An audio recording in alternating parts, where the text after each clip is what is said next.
Sir మరి బీటెక్లో సిఎస్సికి మన బిఎస్ కంప్యూటర్ సైన్స్కి అసలు డిఫరెన్స్ ఏంటి? మనం నార్మల్గా ఇంజనీరింగ్ కాలేజెస్లో బీటెక్ సిఎస్సి చూస్తుంటాము. కొన్ని వందల ఇంజనీరింగ్ కాలేజెస్ ఉన్నాయి. అందులో బీటెక్ సిఎస్సి చదువుతున్న పిల్లలు వేలల్లో ఉన్నారు.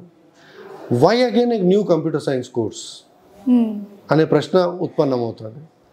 బీటెక్ సిఎస్సిలో ఉన్న కరికులము బిఎస్ కంప్యూటర్ సైన్స్లో ఉన్న కరికులం చాలా వేరు.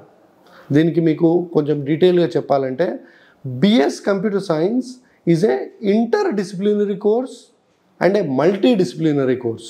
ఓకే. ఇంటర్ డిసిప్లినరీ అంటే కంప్యూటర్ సైన్స్లోనే ఇప్పుడు బీటెక్ సిఎస్సి చేసేవాళ్ళు ఏఐ వేరు, డిఎస్ వేరు, మెషిన్ లెర్నింగ్ వేరు, ఐఓటీ వేరు చేస్తూ ఉన్నారు. So these are all disciplines inside the computers. అన్ని కోర్సెస్ బిఎస్ కంప్యూటర్స్లో ఉన్నాయి. Okay. So AI, ML, data science, big data ఇవన్నీ బిఎస్ కంప్యూటర్స్లో ఇంటర్ డిసిప్లినరీలో ఉన్నాయి.